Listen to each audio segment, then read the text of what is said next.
Buen día.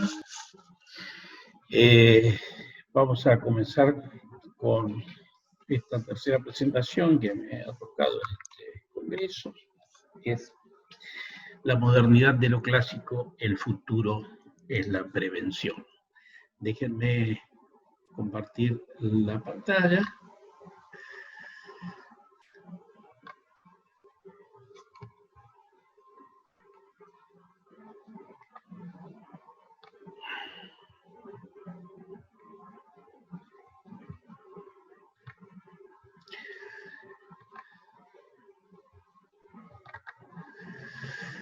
A ver si ahora estamos bien. Bueno, aquí está el título de la presentación que vamos a hacer en estos 15 a 20 minutos.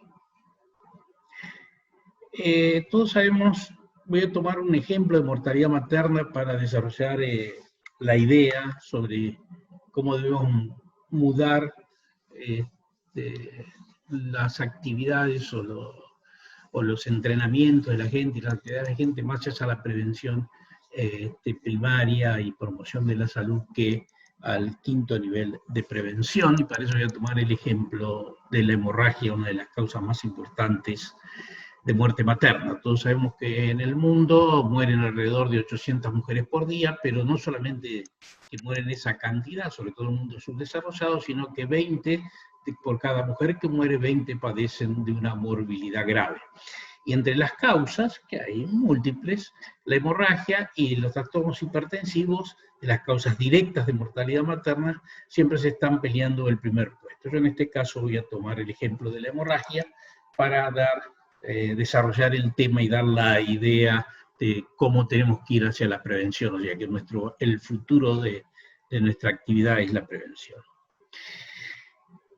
Para hemorragia posparto existen factores de riesgo que uno que debe conocer para poder prever qué sucederá a futuro en ese trabajo de parto. Y estos factores de riesgo para hemorragia posparto, aquí están enumerados. Esto es un odds ratio ajustado, o sea que se controlaron varias variables. Tenemos la placenta previa 3 veces más riesgo de tener una hemorragia si tenemos placenta previa que si no la tenemos.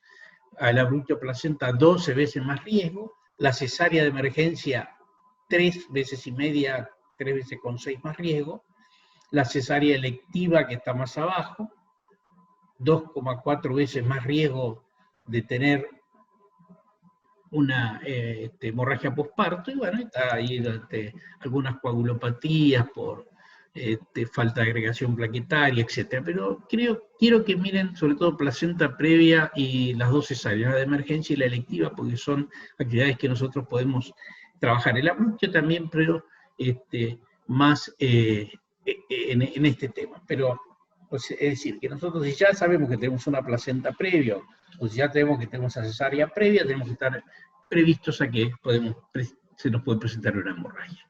También existen factores propio del alumbramiento, ya no del embarazo, o sea, previo al parto. Y esto es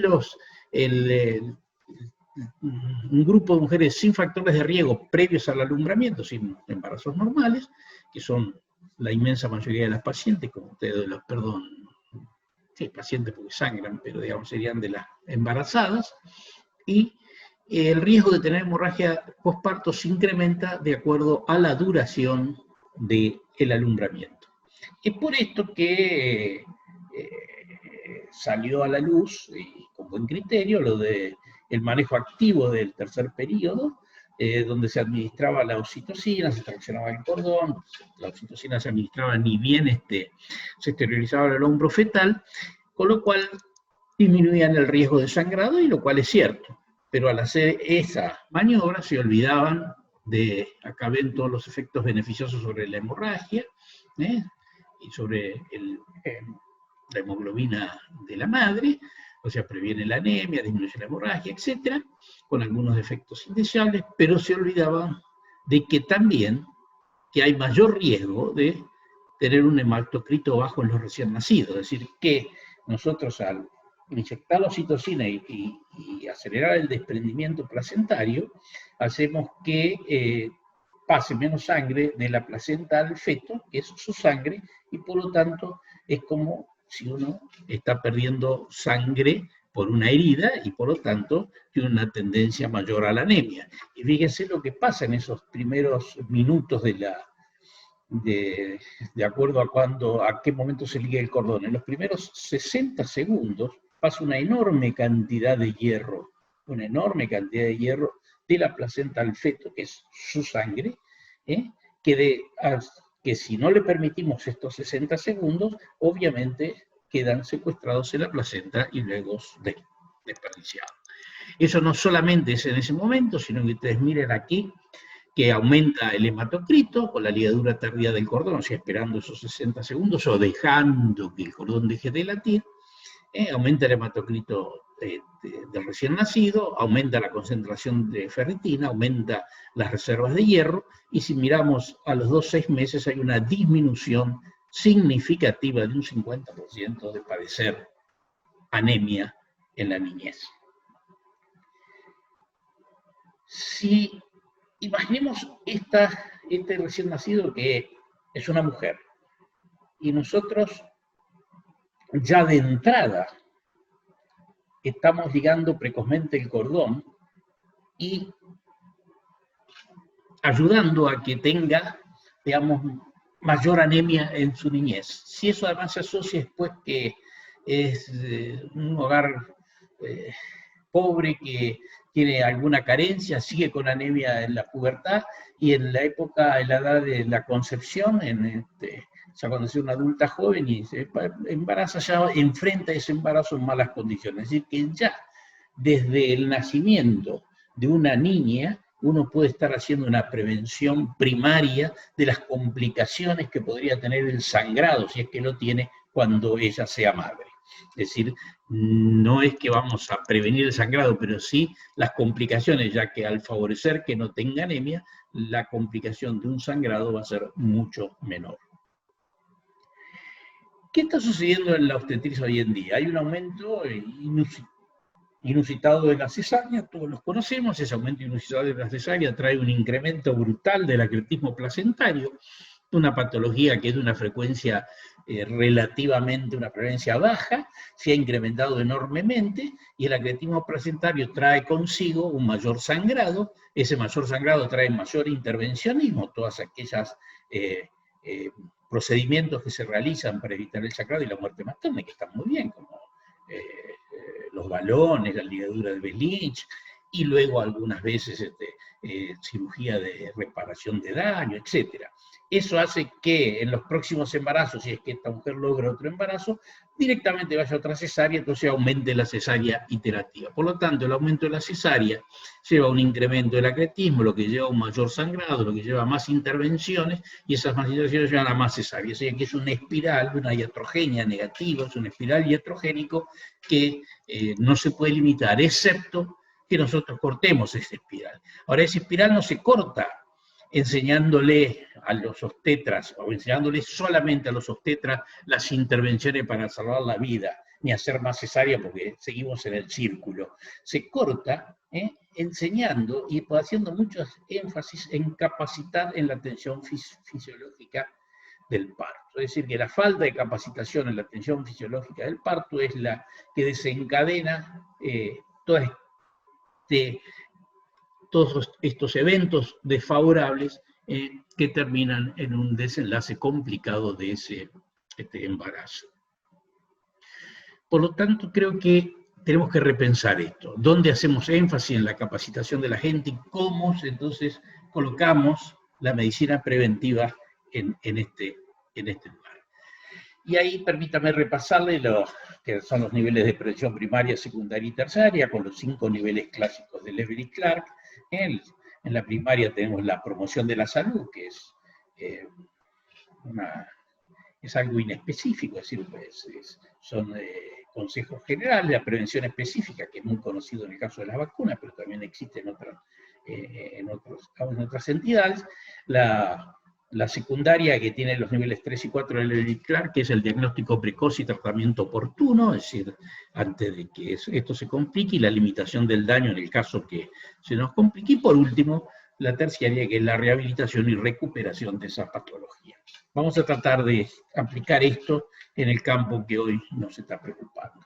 ¿Cuál es la lógica de esta estrategia? La lógica es que la implementación tiene que ser un triángulo invertido, o sea, la implementación del nivel primario es amplio, muy amplio, y el terciario es el vértice de ese triángulo. O sea, acá hay un sinnúmero de acciones muy importantes que van a prevenir el daño, que a veces se produce, por lo tanto tenemos que tener respuesta en el segundo, una prevención secundaria, o sea, tratamiento oportuno y tratamiento precoz, o diagnóstico precoz pero sin tratamiento oportuno, y el terciario, que son ya las cosas más complejas. ¿Cómo es esto en relación al costo? Exactamente la inversa. Todo lo que es prevención primaria es de menor costo que lo que es la rehabilitación y recuperación, que es de mayor costo. O sea que la relación costo-efectividad, a ojos vistas, cuanto más invertamos en prevención, menos complicaciones tenemos y, en definitiva, también menos costos en salud, que es un problema porque siempre son insuficientes lo que el presupuesto nacional, por ejemplo, las actividades públicas, da para salud. Entonces, ¿qué es lo que nosotros podemos hacer? Y vamos enseguida al ejemplo concreto de la hemorragia. A nivel primario tenemos los cuidados basados en la población a través de la educación, la identificación de mujeres con factores de riesgo y el control pregestacional, es decir, aquel que se hace antes que la pareja o la mujer, si ella está sola, desea embarazarse. A nivel secundario tenemos el control prenatal para el diagnóstico precoz y el tratamiento oportuno, lo mismo que la atención del parto y la vigilancia postparto para, sobre todo, ver ahora el ejemplo que vamos a ver de la hemorragia. Y la terciaria es el control de la mujer post-evento, es decir, para rehabilitación y recuperación o para darle consejería para los próximos embarazos o no que ella desee, etc. Y aquí vemos el ejemplo, lo que le quiero mostrar desarrollado de cuál es el pensamiento y dónde debemos hacer los énfasis. Los énfasis en la atención, pero también en la capacitación de la gente. Y uno, si piensa en la consecuencia de la hemorragia, uno puede estar haciendo promoción ya cuando esa recién nacida nace. ¿Cómo? Ligando tardíamente el cordón y dando vitamina K. ¿Por qué? Porque de esa manera favorecemos que inicie su vida con una buena carga de hierro, de ferritina y por lo tanto con menos anemia. ¿Sí? Tiene la desgracia de que después desarrolle anemia, la patología más frecuente en la niñez, bueno, será más leve o no la desarrollará porque ya ingresó a la vida con de una buena manera para prevenir esa enfermedad.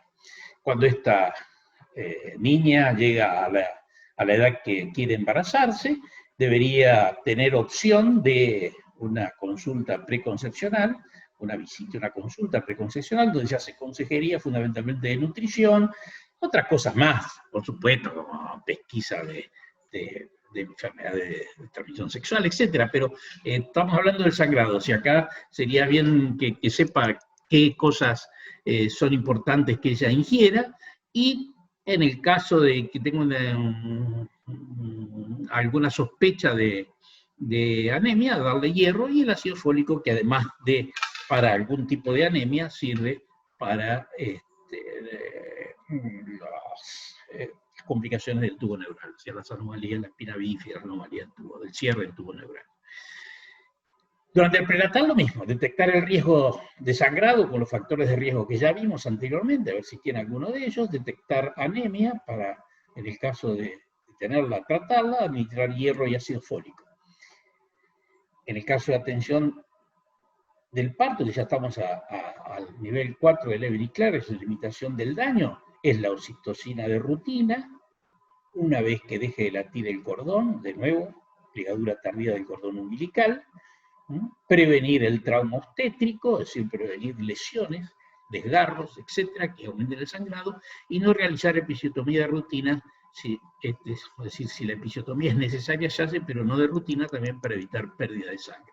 Y recién ahí estamos llegando al último nivel de prevención, que es la rehabilitación, donde estarían los tratamientos complejos por si quedó algo y las cirugías de control de daño por si necesitamos hacerlas. Pero yo insisto, todo se tiene que tener.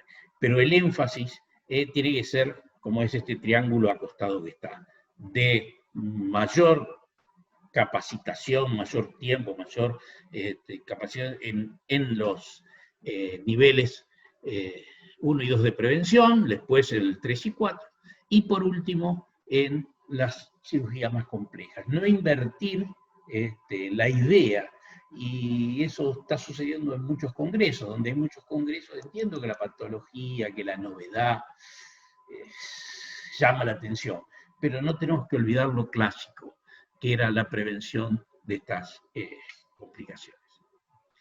Y así es que, remedando lo que era el camino a la muerte de la señora X de Fatala, yo copié esa idea y acá le puse la ruta hacia el sangrado y la muerte, si es que no se suele el sangrado, cuando a la señora se le van cerrando los diferentes niveles de prevención, hasta que al final, agotado todo el camino, sangra y llega a la muerte. Pero no solamente tenemos que actuar acá en la atención post-evento con tratamientos complejos, sino que tenemos que estar trabajando en un parto bien atendido, en un control prenatal y en un control pregestacional. Permítame, y acá, perdón, les muestro en una encuesta que se hizo hace un tiempo, pero que todavía es válida. Fíjense que en las instituciones de América Latina, solo el 71% usa oxitocina posalumbramiento, es decir, sabiendo que esta es una indicación basada en las evidencias, sabiendo que es una intervención útil, pasa como en muchas intervenciones útiles en la obstetricia o en la medicina en general, pero acá estamos hablando de la obstetricia o perinatología en particular, que el gran problema no es que no conozcamos, sino que no se implementa. Es decir, el gran problema no es qué hacer, sino cómo hacer para que eso se implemente. Y aquí voy a tomar otro ejemplo que no es prácticamente pertinente a América Latina, así que lo voy a pasar rápidamente para ir finalizando, pero le quiero llamar la atención porque es otra cosa que preocupa y mucho, que es la fístula obstétrica. La fístula obstétrica, la causa es el parto obstruido, el parto prolongado, el parto obstruido, que habitualmente se ve en África subsahariana por falta de acceso a los servicios de salud. Y fíjense que en esta África subsahariana se estima que hay 3,5 millones de mujeres con fístula, pero que se agregan 150.000 mujeres cada año. En esa región, porque los valores dependen para qué sea, UNFPA calculó que cuesta $300 cada reparación de fístula. Por lo tanto, para solucionar estos problemas necesitaríamos 45 millones de dólares, una cifra no despreciable. Y de nuevo, ¿qué estamos atacando? La consecuencia sin atacar la causa. Si uno piensa en prevención haciendo el mismo tratamiento que para el sangrado, a nivel promoción y prevención, a nivel primario y secundario, tenemos que educar a la población, advertir sobre los riesgos del parto obstruido y del parto, si quieren, en domicilio, y por supuesto, lo más importante está aquí, el acceso universal a los servicios de salud con personal y atención con personal capacitado, que sepan usar el partograma, que sepan controlar, el control prenatal, que sepan hacer los diagnósticos necesarios de estrechez pélvica o de macrosomía fetal. Y para limitar el daño, de nuevo, parto institucional, parto natural, o sea, respetando la fisiología, uso de partograma, diagnóstico de estrechez pélvica al inicio del trabajo de parto y tener personal capacitado. Y recién al final, el quinto paso de la prevención es la rehabilitación, que sería vigilar cómo están sus enuntorios y la reparación de la fístula. De nuevo, esos programas que son muy loables, está bien, porque hay mujeres con fístula, hay que hacerlo, pero para cortarlo de una vez por todas, lo que tenemos que hacer es fundamentalmente el acceso universal a los servicios de salud y que el parto se atienda por personal capacitado. Entonces, de esa manera nos evitaríamos un costo bastante importante. Y aquí tiene una relación de costos, para que vean, piensen también en sangrado por lo de la internación en la unidad de cuidado intensivo. Fíjese, si la atención del parto vale 1, la cesárea es 1,5, es decir, 50% más caro que la atención del parto. Este es un mismo país en el Seguro Social, esto para que sean comparables, porque esto varía de país a país. Hay países que un parto vale $100 y otro que vale de 20.000. Entonces, o 2.000. Cesárea es 50% más caro. Reparación de una fístula es 3,2 veces más caro. E internación en la UCI por día es 5,4 veces más caro. Entonces, imaginen. Un parto bien atendido evita una cesárea, evita una fístula y evita una internación en UCI. Un parto mal atendido que da mucho sangrado, a lo mejor la mujer tiene que estar en una internación en una unidad de cuidado intensivo. Un parto mal atendido, un parto obstruido,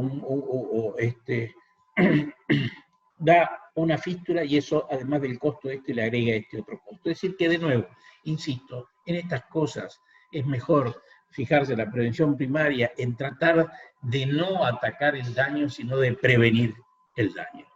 Esto me hace llevar a estas dos últimas diapositivas, en donde Tarnier, este hombre que está, este gran obstetra que está sentado aquí con sus discípulos, le dijo cuando pasaba del siglo XIX al siglo XX, no hay un error, es así, el siglo XIX al siglo XX, de 1800 a 1900, que lo que no se había resuelto en las regiones más pobres era el descenso de la mortalidad materna y el descenso de la mortalidad infantil.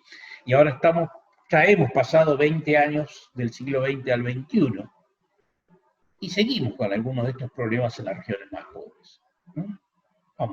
Mortalidad materna alta y mortalidad infantil alta, como es África subsahariana.